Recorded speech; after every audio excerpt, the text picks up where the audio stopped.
তোমরা কি ধারণা করেছ তোমাদেরকে অনর্থক সৃষ্টি করা হয়েছে? তোমরা কি আমার কাছে ফিরে আসবে না? আল্লাহ রব্বুল আলামিন বিশ্ববাসীকে জানিয়ে দিলেন, তোমাদেরকে অনর্থক সৃষ্টি করা হয় নাই।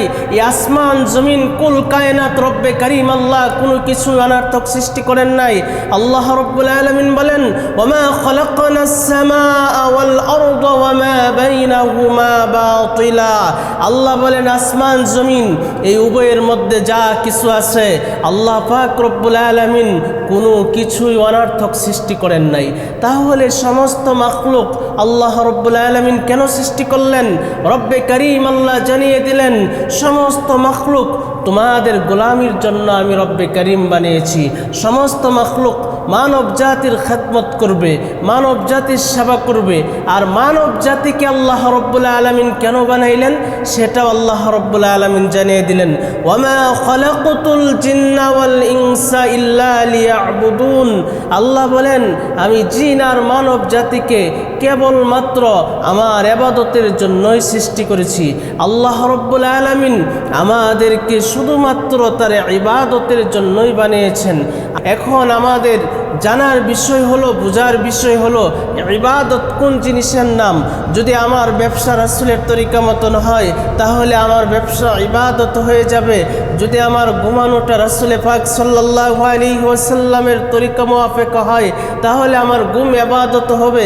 যদি আমার টয়লেটে যাওয়াটা রাসূল পাক সাল্লাল্লাহু আলাইহি ওয়াসাল্লামের সুন্নাহ মুআফিক হয় তাহলে টয়লেটে যাওয়াটাও ইবাদত হয়ে যাবে। আমি বাজারে যাব রাসূল পাক সাল্লাল্লাহু আলাইহি ওয়াসাল্লামের সুন্নাহ মুআফিক, তাহলে সেটাও ইবাদত হবে। মুমিন বান্দার 24 ঘন্টায় ইবাদত যদি তার জিন্দেগিটা হয় রাসূল পাক সাল্লাল্লাহু আলাইহি ওয়াসাল্লামের সুন্নাহ মুআফিক। কোনো বান্দা যখন সুন্নত তরিকায় যখন জিন্দেগি যাপন করবে, সুন্নাহ মুআফিক চলতে থাকবে, এই বান্দাটা কদম কদম জান্নাতের দিকে অগ্রসর হইতে থাকে। শাহ হাকিম মোহাম্মদ আখতার রহমতুল্লাহ আলাই বলেন, নকশে কদম नबी के है जन्नत के रास्ते, अल्लाह से मिलाती है सुन्नत के रास्ते। रसूल पाक सल्लल्लाहु अलैहि वसल्लमेर सुन्नतेर अनुसरण अनुकरण कराटाई हलो জান্নাতের রাস্তা।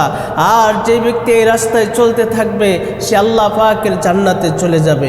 আমার প্রিয় বন্ধুগণ, তাহলে আল্লাহ রব্বুল আলামিন আমাদেরকে একমাত্র সৃষ্টি করেছেন তার ইবাদতের জন্য। এখন আমাদের জিজ্ঞাসা হলো, আমরা কতদিন পর্যন্ত আল্লাহ পাকের ইবাদত করব? আল্লাহ পাক রব্বুল আলামিন জানিয়ে দিলেন, ওয়াবুদ রব্বাকা হাত্তা ইয়াতিয়াকাল ইয়াকিন। তুমি তোমার রবের ইবাদত করো ইয়াকিন আসা পর্যন্ত। এখানে আল্লাহ রব্বুল আলামিন ইয়াকিন শব্দ দ্বারা কি বুঝাইলেন?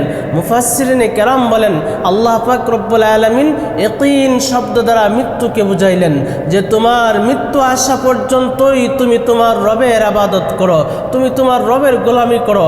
আমরা আল্লাহ পাকের গোলামি করব।